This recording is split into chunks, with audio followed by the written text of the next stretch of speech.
Hello and welcome to Arcannoisseurs. I'm Ted and I will be the Dungeon Master. To my left I have... I'm Panda. I will be Medicus, a healer of Arroy. Chalana Arroy. Yes. I am Nathan. I am playing a character called Kragon. He is an initiate for the cult of the Storm Bowl.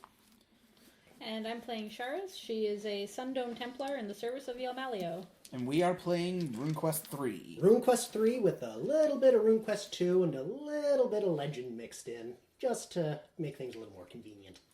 Huzzah!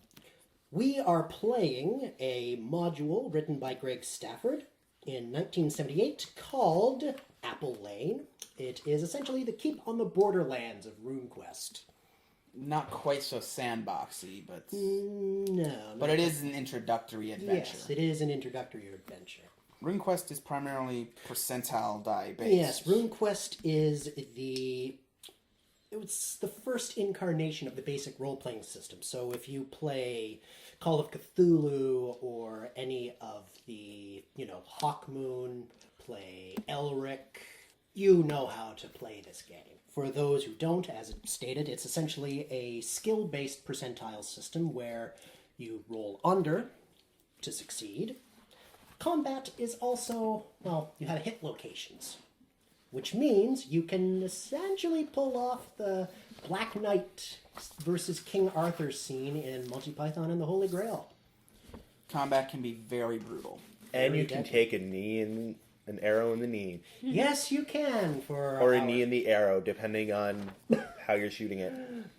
We begin in Dragon Pass, specifically the country of Sartar.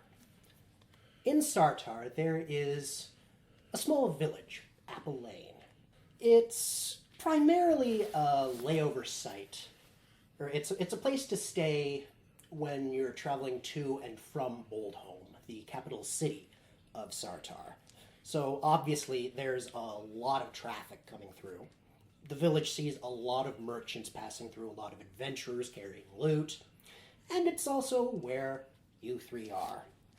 At the Tin Inn, the local inn, obviously, local inn and tavern, really, the three of you obviously don't know each other. You're sitting around in the inn having drinks, having meals, or even just relaxing.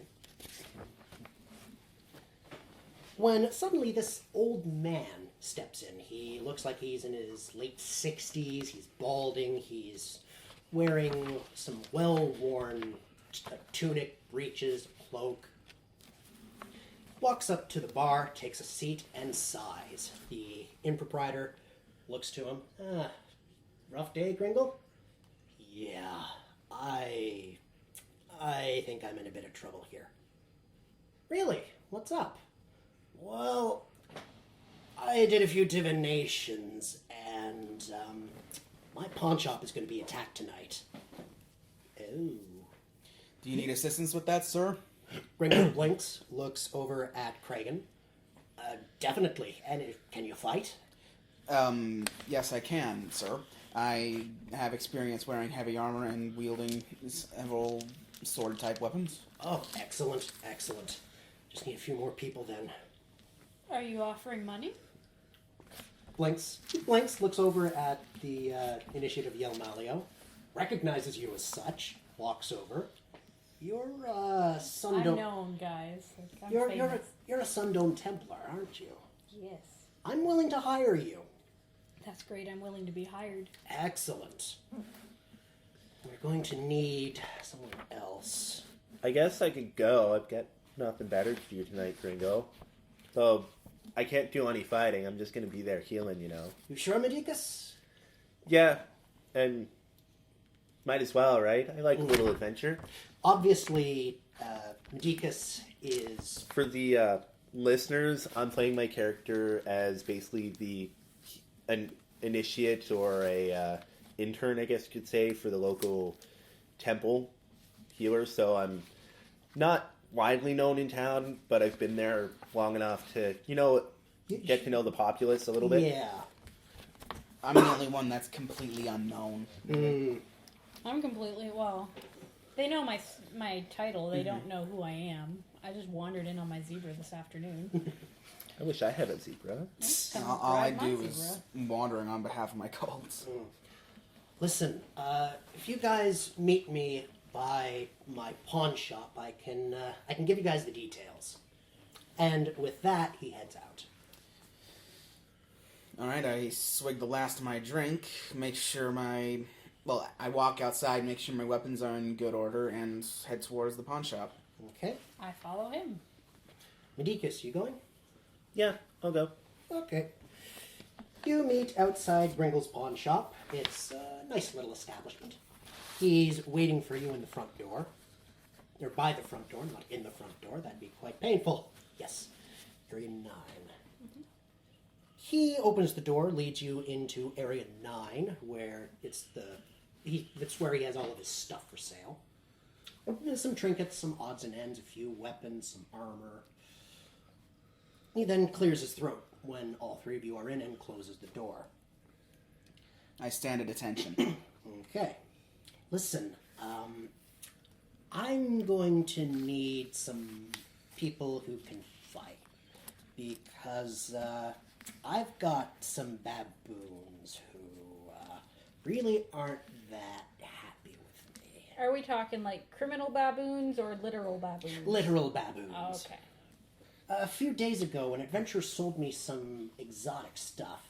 Particularly interesting was he goes over to the counter and takes out this beautiful light blue crystal that just gleams in the light. This, one of the priests of Lancor Mai, identifies this as tooth sharp. It's particularly useful for creatures who attack by biting. Like baboons. So. Yes. The man said that he took it from a band of baboons during a fight and that he had to kill most of them before the fighting stopped. Since it's my business to buy and sell, I bought this and all the other stuff that he sold me. Yesterday, though, 2 baboons came in and demanded their family heirloom back. Once I finally understood their shrieks, I offered to sell it to them for 20,000 lunars, but, well, they obviously didn't have the money. One of them attacked me, but my duck servant Quackjohn skewered the one baboon that attacked me with a crossbow bolt. Other baboon ran off, saying that he'd return with friends and take the crystal. Now, I'm a follower of Isseries, the god of trade. I'd gladly give it back to him, but as Isseries demands, everything's for sale. I'm willing to pay each of you 100 lunars just to be here. And that's even if the baboons don't attack. I accept, sir. Now, I will offer you each 50 lunars for each dead baboon. For every baboon you kill, I will give you an additional 50. Can't I just put them to sleep? Then we can kill them. I just look at you with a horrible shocked face. I can hear your heart breaking. But you're going to be around warriors for a little bit. You might want to get used to it. Ma'am. Chalana Arroy forbids anybody in my care from dying. They won't not be in in your your care. care. They're going to be in our loving embrace. Continue. Now, I'll also offer you guys 2 points of healing for if you guys are injured during the fight. And that will be her for? In addition to our follower of Chalana Arroy here. How's it going? In addition, any loot that the baboons have on them is yours. This is almost too good to be true. Oh no, this is very much real. All I ask is that you don't steal anything from my pawn shop. Very well, sir. He then motions for you to follow him. He then takes you to his little shrine in his room dedicated to Isseries. On one side of the room is a statue of Isseries, and on the other there's this very ugly thing hunched over, and it looks like it is very crude. I'd like to make a world war. Roll it. That's a pass. You recognize this as a gargoyle. Sweet. And Gargoyle. yeah, the gargoyle helps me out a bit when I have some unruly customers. Can you help us out with this? Oh, definitely. Definitely. I will activate the gargoyle to help out. Good. Well, Also, my duck servant, Quack John, will be willing to help out. He's quite good with crossbow. well, it's good that we're not going to be alone in this fight. He nods. So, I would like you to swear in front of Isseries that you will not steal from my store. Very well, sir. I go up to the statue of Isseries? Isseries, and I hold my, kneel before it and hold my hands to the statue. I solemnly swear upon Isseries. Isseries. That's a hard name to remember. Isseries. I solemnly swear upon Isseries and the Stormbolt that I will not steal any items from this shop.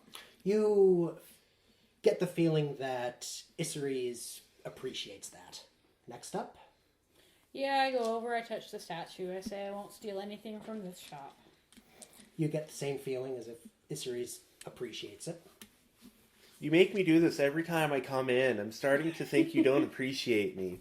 I do appreciate you and your custom. But mainly your custom. More like my money. Jerk. I say that under my breath, of course. He doesn't hear that. Nope. He's like in his But late 60s. I touch it. You swear. Touch it. And I swear not to steal and all the other stuff and pawn shop. And... Oh, Yeah. okay. Yeah, Isseries says good enough. I can never remember it after like the third time. I just stopped paying attention to it. So, Gringle nods, leads you back out into the front area. I've done some divinations, and they state that the Baboons will attack tonight. I'm going to need your help. I'm going to be doing some rounds. You guys, you can hide the... You can hide the crystal anywhere you want, as long as the Baboons don't get it. What is the most defensible position in this pawn shop, sir? He scratches his scraggly beard. Let's see. Well, Maybe we if could this- hide it in the fireplace. Is this, well, I was thinking that too, but is this a counter, the dotted line? Yes, that's the counter. What if if we stay there, we can basically, hide, one of us can hide behind the counter and shoot anybody that comes through the door. I guess we only have two of us to defend the place. Yeah. And Well, Quack four. John. Well, Quack John. And Quack the John. gargoyle. Like I said, And the gargoyle and Gringle. And I can cast sleep spells. So yeah, I guess we'd have. Well, I'm just kind of elaborating someone on this plan. I guess if we need someone to shoot, I guess we'd have Quack John set up at the counter. Yep. I think Hiding. we should put somebody upstairs. Good idea. Very good idea. Because baboons climb. And if you want somebody hiding in the fireplace, my gift, in exchange for, because I'm an initiate of Yelmalio, I have the option of taking a gift in exchange for Geas, and in exchange for never allowing a horse to suffer needlessly, I managed to get half damage from fire. So I could hide in the fireplace. Yay! And slowly burn to death. Why Instead of would you- quickly. Either that, or we. You know you can put the fire out, right? Yeah. But then that Yeah. wouldn't give the concealment to the. My stealth sucks. I can't hide worth shit. Yeah. Well, if I may point this out, ma'am, with that You're awful obedient for a storm bowl. I know, I get kind of mocked for it occasionally, ma'am. But with that fire resistance, maybe we could hide the tooth. The crystal. Yeah, the crystal. We could hide the crystal in there, and if we need to move it somewhere more defensible, you could reach in and grab it. He I rubs. could. Gringle rubs his beard. Perhaps my storeroom. I could lock the storeroom and put the crystal in there.